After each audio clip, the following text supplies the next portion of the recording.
اعوذ باللہ من الشیطان الرجیم، بسم اللہ الرحمن الرحیم۔ معزز خواتین و حضرات، آج ہے نشست نمبر 107۔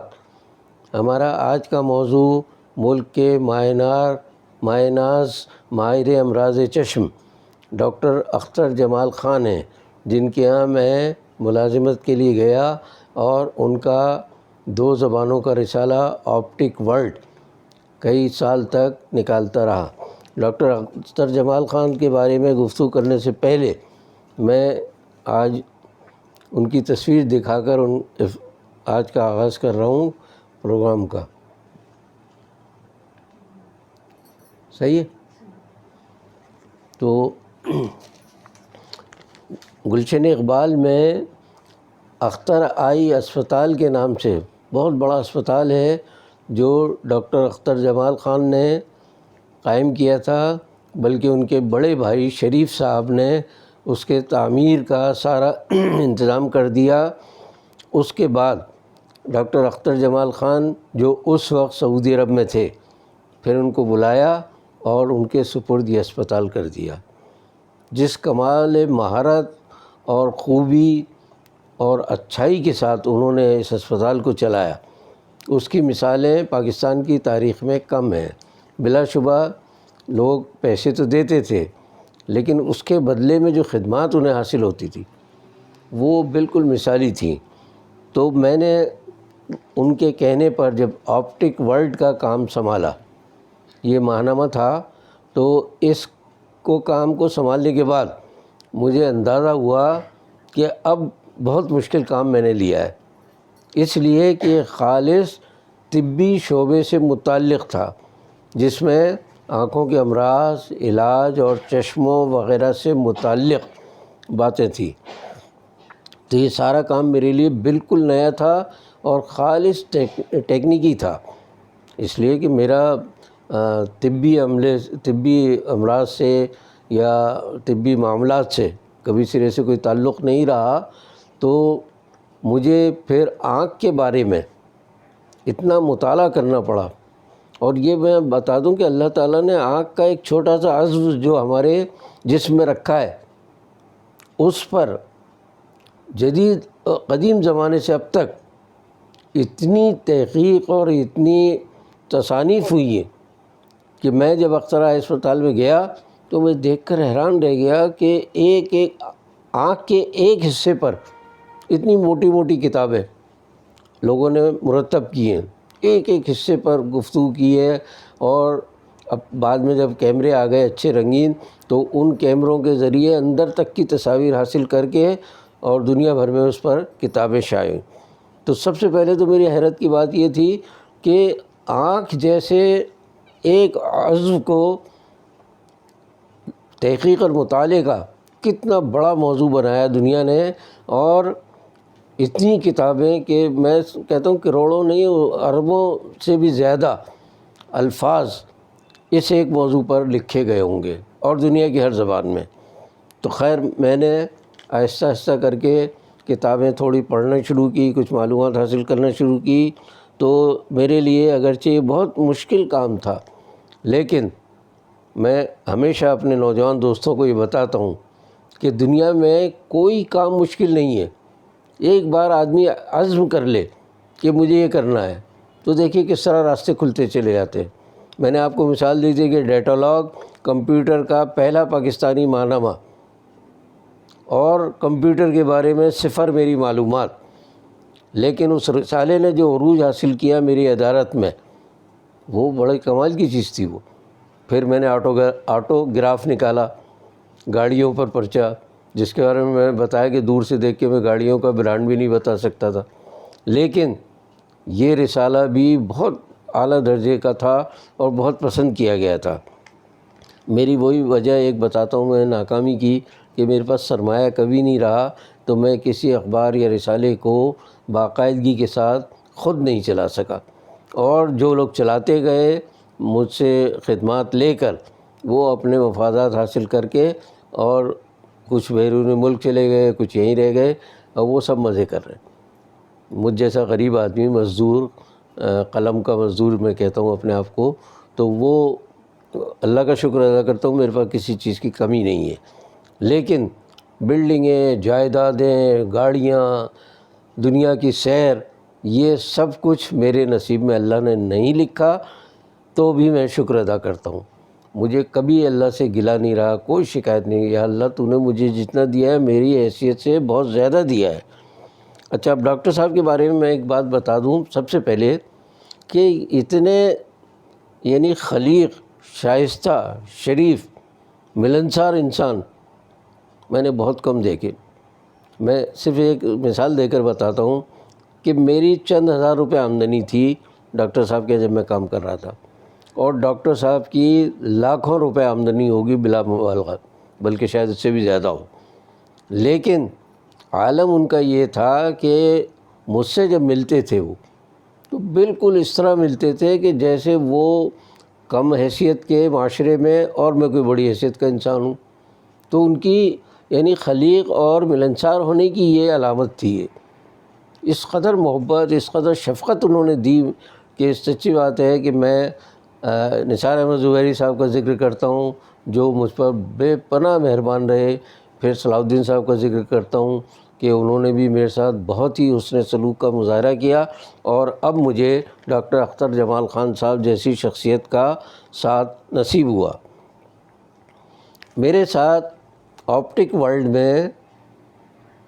میں نائب کہوں تو اچھا نہیں لگے گا، بزرگ تھے وہ، بہرحال میرے ساتھ کام کرنے والے تھے محمد یعقوب خان صاحب، وہ مجھ سے پہلے سے وہاں کام کر رہے تھے۔ میں جب گیا تو وہ بڑی پریشانی یہ لاحق ہو گئی کہ وہ پہلے سے موجود سینئر، میں بعد میں گیا، اب رسالے کا ایڈیٹر کون، مدیر کون اور نائب مدیر کون؟ تو یعقوب صاحب کہنے لگے، خود ہی بہت شریف آدمی، وہ بھی الہ آباد کے تھے، تو وہ کہنے لگے کہ بھائی صحافت میں آپ کا کام ہے، میرا تو ہے ہی نہیں، میں تو بیٹھ کے کوئی مضمون لکھ لوں گا، کوئی ترجمہ کر لوں گا، تو اصل صحافی آپ ہیں، اس لیے مدیر آپ ہوں گے، میں آپ کا نائب مدیر ہو جاتا ہوں۔ تو مسئلہ حل ہو گیا، ہمیں ڈاکٹر صاحب تک بھی نہیں جانا پڑا، تو پھر اس طرح میرا نام چھپتا رہا۔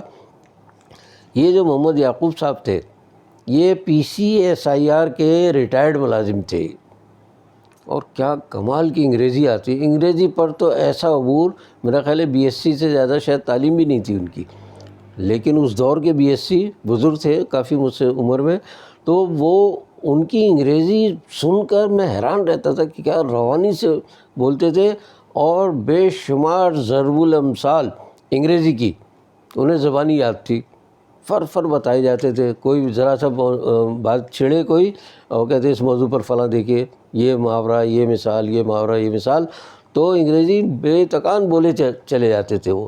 پھر فیض احمد فیض پر ان کے اشعار کا میں بتا نہیں سکتا کہ کتنے ہزار اشعار ان کو زبانی یاد تھے، ذرا سا کوئی ذکر ہوا موضوع کا اور فیض کا کوئی شعر سناتے تھے، ہزاروں اشعار فیض کے بڑے عاشق تھے وہ، تو مطلب ان کے کلام کو بہت یعنی دلچسپی سے پڑھتے تھے وہ اور یاد کرتے تھے۔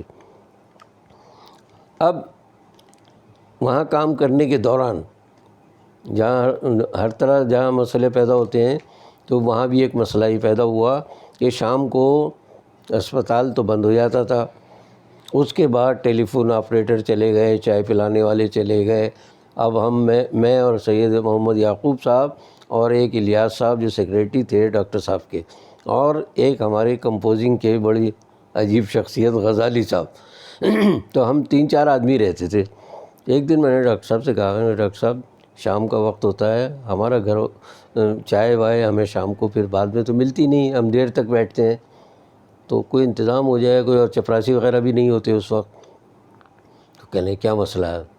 بلایا انہوں نے الیاس صاحب کو، بھائی دیکھو کل سے ان کے لیے چائے کا انتظام کرنا ہے، الیکٹرانک جو کیٹل آتی ہے وہ لانا، چائے کے ڈبہ ہو اور دودھ کا ڈبہ ہو، برتن ہو سارے موجود، تو یہ سب انتظام۔ الیاس صاحب نے دوسرے دن چیزیں لا کے رکھ دی۔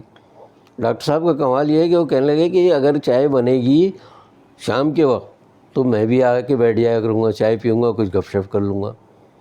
میں بتا نہیں سکتا کہ وہ کتنی بڑی شخصیت ڈاکٹر صاحب، اور ہم 2-3 چھوٹے چھوٹے ملازم ان کے درمیان آ کر بیٹھتے تھے وہ، اور کافی دیر تک گفتگو کرتے تھے۔ یہ وہ شخص ہیں آج زندہ، اللہ تعالیٰ ان کو صحت دے، تو وہ کہا کرتے تھے کہ میں آپ کے پاس آ کے بیٹھ کے چائے پیوں گا۔ میں بتانا یہ چاہ رہا ہوں کہ یہ وہ شخص ہے کہ جن سے اپوائنٹمنٹ کے لیے، یعنی آپریشن یا ان کو ڈاکٹر صاحب کو دکھانے کے لیے کئی مہینے کا ٹائم لینا پڑتا تھا لوگوں کو، اور ہماری تقریباً روزانہ چائے پر نشست ہوتی تھی۔ تو ہم اس کو بھی اپنے لیے بڑا اعزاز سمجھتے تھے، بہت کم درجے کے، کم سطح کے لوگ ہیں معاشرے میں، لیکن اتنی بڑی شخصیت کا روزانہ ہمیں ساتھ حاصل ہوتا ہے، گفتگو کرتے ہیں، چائے پیتے ہیں۔ پھر چائے کے بعد چائے کا مسئلہ انہوں نے حل کر دیا۔ میں نے صاحب شام کو یہ ہوتا ہے کہ آپریٹرز بھی چلے جاتے ہیں ٹیلی فون والے، تو اب ہم جو ہیں گھر والوں سے کبھی رابطہ کرنا، خدا نخواستہ کوئی ایمرجنسی ہو جائے، کوئی مسئلہ ہو جائے، تو ہمارے پاس فون ہونا چاہیے۔ یہ وہ زمانہ تھا جب موبائل فون یا تو آیا نہیں تھا یا عام نہیں ہوا تھا، اس کا سوال ہی نہیں پیدا ہوتا کہ موبائل فون ہم جیسے لوگوں کے پاس ہو۔ میرا خیال ہے ڈاکٹر صاحب کے پاس بھی نہیں تھا۔ تو یہ ٹیلی فون جو PTCL کا کہلاتا ہے، اس سے کام چلایا جاتا تھا۔ تو ڈاکٹر صاحب کہنے کوئی مسئلہ نہیں ہے، خود گئے، وہ پتہ نہیں اس کو ٹیکنیشین کو لائے اور تار کھنچوایا انہوں نے، اور اوپر اپنے گھر میں وہاں ان کے پاس ٹیلی فون سیٹ رکھا ہوا تھا، وہ لائے اور رکھا میری میز پر، اور کہہ لیں یہ آپ کے لیے ٹیلی فون ہے، یہ لائن جو ہے انٹرنیشنل ہے، یہ خیال رکھیے گا، ایسا نہ ہو کہ دوسرے لوگ اس کا غلط استعمال کریں، اس لیے کہ اس زمانے میں غیر ممالک میں کوئی فون کرنے کے لیے بہت اچھی خاصی رقم کا مطالبہ ہوتا تھا ٹیلی فون والوں کا، مطلب بہت مہنگی تھی لائنیں۔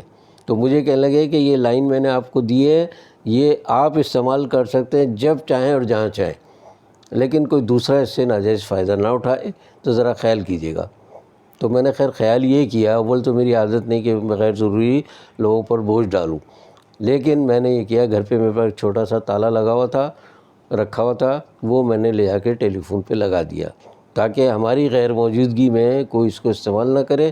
اور میرا تو خیر غیر ملک میں سوال ہی نہیں پیدا ہوتا، کسی ملک میں بھی اس لیے رکھا تھا کہ گھر والوں سے رابطہ ہو یا اخبار والوں سے رابطہ کرنا ہو، کوئی مسئلہ ہو جائے پیدا پرنٹنگ کا یا کچھ اور، تو اس کے لیے میں نے وہ لیا تھا۔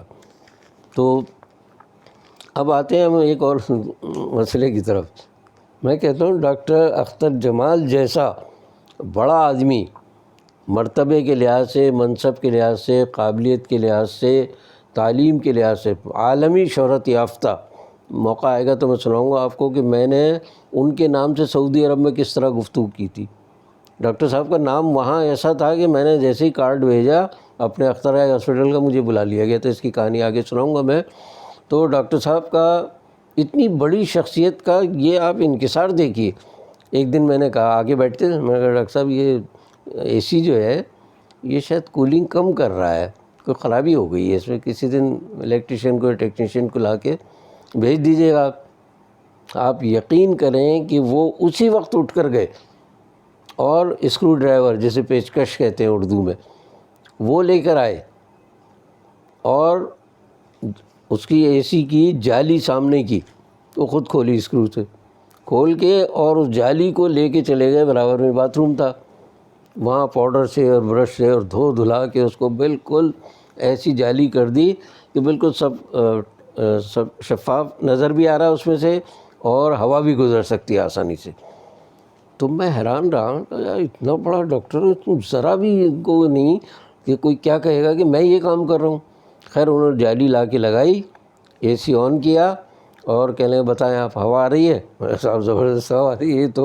تو ہم بڑے شرمندہ ہوئے ان سے، میں اور یعقوب صاحب دونوں، ہم نے بڑی معذرت کی، ہم نے کہا ڈاکٹر صاحب ہمیں نہیں پتہ تھا کہ آپ خود یہ کام کریں گے، ہم نے سمجھا کہ لیں بھائی چھوٹے موٹے کاموں کے لیے میں کسی کا محتاج نہیں رہتا ہوں، میں کمپیوٹر کے بارے میں معلومات رکھتا ہوں، بجلی اور AC اور دنیا بھر کی۔ انہوں نے بتایا، الیاس صاحب نے تصدیق کی بات میں کہ ڈاکٹر صاحب انتظار نہیں کرتے کسی کا، خود جانتے ہیں سب کام اور خود کر لیتے ہیں۔ تو یہ ہمارے لیے قابل تقلید مثال کہہ سکتے ہیں ہم کہ، اور خاص طور سے نوجوان نسل کو جو ذرا سی بات پہ اپنی شان جتانے کی کوشش کرتے کہ واہ یہ کام میرے بس کا ہے کیا، یہ میرا کام کیا ہے، میری شان کے خلاف ہے یہ۔ تو وہاں شان نہیں بلکہ انکسار، عاجزی، وہ میں نے اختر صاحب کے جو دیکھی، میرا خیال ہے اس سے پہلے میں نے کبھی نہیں دیکھی، سچی بات ہے۔ اب ایک اور بات جس کی طرف میں آ رہا ہوں کہ ان کو اپنے شعبے سے متعلق، میں نے بتایا خالی پاکستان نہیں، عالمی شہرت یافتہ ماہر تھے وہ امراض چشم کے تو بہت شہرت ان کی پوری دنیا میں. ان کی خوبی ایک یہ تھی، اب بھی ہے شاید کیونکہ اب میرا رابطہ بہت نہیں رہا ان سے، تو ان کی یہ خوبی میں دیکھ کر حیران رہ گیا کہ دنیا بھر کے جتنے آنکھوں سے متعلق ادارے جو مشینیں، آلات، چیزیں بناتے ہیں اور جہاں جہاں کتابیں چھپتی ہیں، میرا خیال ہے انہوں نے ان سب جگہوں پر اپنے نام کا اندراج کرا کے ان سے کہہ رکھا تھا کہ آتے ہی چیز تیار ہوتی سب سے پہلے مجھے بھیجیں. چنانچہ میں وہاں کام کیا، میں دیکھتا تھا کہ کہیں لٹریچر چھپ رہا ہے دنیا کے کسی حصے میں آنکھ سے متعلق، تو وہ ڈاکٹر صاحب کے پاس سب سے پہلے آتا تھا.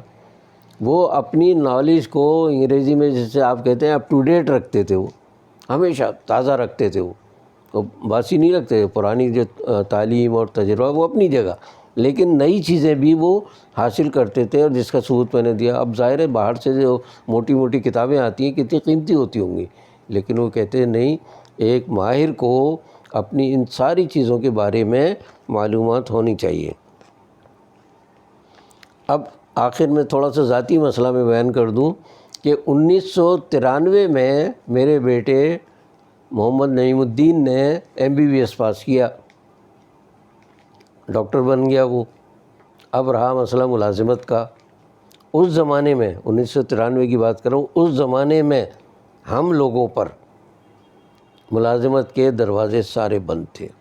لسانیت اور علاقائیت کا اتنا زور تھا کہ کسی ایسے گروپ سے تعلق ہو تو ملازمت ملے گی، ورنہ ہمارے تو کوئی سوال ہی نہیں پیدا تھا ان چیزوں سے کہ کوئی تعلق ہو. تو اب بیٹے نے مجھ سے کہا ایک دن آ کر کہ وہ جو ادارہ ہے نیشنل سوشل سیکورٹی کا ادارہ، وہاں ڈاکٹروں کی جگہ آئی ہیں. اب میرے پاس اول تو کوئی سفارش نہیں، دوسری یہ کہ میں اس کو استعمال کرنے کا بھی قائل نہیں، عادی نہیں کہ میں کسی کو خوشامد کروں جی یہ کر دیں وہ کر دیں. میں نے ڈاکٹر صاحب سے کہا، ڈاکٹر اختر جمال صاحب سے، میں نے کہا بیٹا میرا ڈاکٹر تو بن گیا ہے وہ، لیکن اب ملازمت کا مسئلہ ہو گیا ہے اور سوشل سیکورٹی کے ادارے میں ڈاکٹروں کی جگہ خالی ہے. اگر آپ کسی سے کہہ کر رکھوا سکیں بیٹے کو تو بڑی مہربانی ہوگی آپ کی. کہ اچھا میں 2-3 دن بعد جواب دوں گا. 2-3 دن کے بعد انہوں نے کہا کہ وزیر اعلیٰ سندھ سے کم کوئی سفارش وہاں نہیں چل رہی ہے، آپ کے پاس اگر وہاں تک کی سفارش ہے تو آپ کو. میں نے کہا ڈاکٹر صاحب میری پہنچ تو آپ تک ہے، اس سے آگے تو کہیں بھی نہیں ہے سرے سے، اس لیے میں نے آپ سے کہا. تو پھر کہنے اچھا 2-3 دن بعد کہنے کیا وہ کچھ ملازمت کے چلے. میں نے کہا جی سوال ہی نہیں پیدا کوئی پیش رفت ہو. تو کہنے آپ ایسا کیوں نہیں کرتے کہ آپ میرے پاس چھوڑ دیں، آنکھوں کا اسپتال ہے یہ، میں اگر اس قابل سمجھوں گا تو میں ملازم رکھ لوں گا. سرکاری اداروں سے زیادہ میرے یہاں تنخواہ ہوتی ہے لیکن 1-1.5 گھنٹے زیادہ کام کرنا پڑتا ہے، تو آپ میرے پاس چھوڑ دیں گے تو میں اس کو آئی اسپیشلسٹ بنا دوں گا. میرے لیے بڑے حوصلے کی بات تھی. کہ میری ملاقات کرا دیں آپ. میں نے نعیم کو بلا کے اور ملاقات کرائی ڈاکٹر صاحب سے. ڈاکٹر صاحب بعد میں کہنے لگے جب ملاقات ہو گئی، جسے چھوٹا موٹا انٹرویو کہہ لیں آپ، تو مجھ سے کہنے لگے ڈاکٹر صاحب کہ بھئی آپ کا بیٹا تو بہت ذہین ہے اور اس کو تو انشاءاللہ یہ تو بہت کامیابی حاصل کرے گا. تو میں پھر مثال دی انہوں نے کہ مثال کے طور پر میں نے کہا کہ نعیم تم تو اتنے موٹے اس زمانے موٹے شیشے ہوتے تھے، جو چشمہ لگاتے ہو تمہاری تو نظر بہت کمزور ہے اور تم آنکھ کے ڈاکٹر بننے جا رہے ہو. تو کہنے آپ کے بیٹے نے کہا کہ مجھے احساس ہے کہ نظر کی کمزوری وہ کتنے مسائل پیدا کرتی ہے، لوگوں کو لیے کتنی تکلیف دہ ہے، اس لیے میں آنکھوں کا ڈاکٹر بن کے انشاءاللہ خدمت کروں گا. ڈاکٹر صاحب بہت خوش ہوئے اس بات سے اور کہنے اچھا بس میں اس کو ملازم رکھ لیتا ہوں. وہی ملازمت گریڈ 17 کی، اس سے زیادہ کی تنخواہ، اور کام میں ڈاکٹر صاحب نے اس کو سکھانے میں بھی بہت کیا. اور بالآخر اس نے وہاں سے FCPS کا پارٹ 1 اختر اسپتال سے کیا. بعد میں اس نے ایک جگہ اور کہیں ملازمت کی تھی. پھر FCPS بعد میں بن گیا وہ نعیم میرا بیٹا جو تھا. اس کے بعد یہاں چھوٹی موٹی ملازمت کر کے وہ سعودی عرب چلا گیا. آج وہ FCPS بھی ہے، FRCS بھی ہے، اور انگلینڈ میں اچھے ڈاکٹروں میں اس کا کنسلٹنٹ میں شمار ہوتا ہے اس کا۔ تو کہنے کا مقصد یہ ہے کہ ڈاکٹر اختر جمال خان صاحب کا مجھ پر فی الواقع یہ بہت بڑا احسان ہے کہ انہوں نے جو وعدہ کیا تھا کہ میں اس کو آئی اسپیشلسٹ بنا کے چھوڑوں گا، اور واقعی آئی اسپیشلسٹ سے بھی اوپر کی اب چیز ہے وہ۔ اور خالی یہ 2 ڈگریاں نہیں جو میں نے بتائی، اور بھی پتہ نہیں کون کون سی ڈگریاں میرے بیٹے نے حاصل کر رکھی ہیں۔ تو یہ ملازمت کا مسئلہ بھی حل ہو گیا ان کا، نعیم کا۔ تو میں ڈاکٹر اختر جمال خان صاحب کا 2 وجہ سے تذکرہ کر رہا ہوں زیادہ۔ ایک تو یہ ہے کہ وہ بہت خلیق، شفیق، نہایت محبت کرنے والے، عزت کرنے والے انسان، پیسے کا کوئی غرور نہیں، اپنی صلاحیتوں کا کوئی غرور نہیں ان کو۔ اور دوسری وجہ یہ ہے کہ مجھ پر ہمیشہ کے لیے احسان کہ میرے بیٹے کو انہوں نے آئی اسپیشلسٹ بنایا، اور آج اللہ کے فضل سے وہ انگلینڈ میں بڑی اچھی روزی بھی کما رہا ہے، اور وہ علاقائیت، لسانیت کی وجہ سے ہمیں جو ملازمتیں یہاں نہیں ملتی ہیں وہ اس نے باہر کی دنیا میں جا کے اس کو اپنی کسر پوری کر لی۔ تو آج اس پر گفتگو کا اختتام کر رہا ہوں، انشاءاللہ یہ موضوع جاری رہے گا۔ آخر میں آپ کو آپٹک ورلڈ کی ایک جھلک دکھا رہا ہوں۔ یہ ہے آپٹک ورلڈ جو ہم نے اختر آئی ہاسپٹل میں نکالا تھا 2 زبانوں میں۔ ایک طرف یہ ہوتا تھا اردو میں، اور دوسری طرف سے شروع ہوتا تھا انگریزی میں۔ اور جیسے میں بتا چکا ہوں کہ یہ کبھی پورا انگریزی میں بھی ہوتا تھا، کبھی پورا اردو میں بھی ہوتا تھا، اور یہ محنت ہم کرتے تھے۔ اللہ نے اس میں بھی، میں اللہ کا جتنا شکر ادا کروں کم ہے کہ مجھے بے پناہ کامیابی عطا کی، اور میں کامیاب رہا۔ ایک اور اس کی جھلک دکھا رہا ہوں، میرے پاس زیادہ رسالے نہیں ہیں ریکارڈ میں، تو یہ ایک اور آپٹک ورلڈ کی جھلک ہے یہ۔ تو اس کے ساتھ آج کا پروگرام ختم کر رہا ہوں، اور اللہ نے چاہا تو انشاءاللہ اگلی نشست میں یہی سلسلہ جاری رکھوں گا، باقی بشرط زندگی باقی۔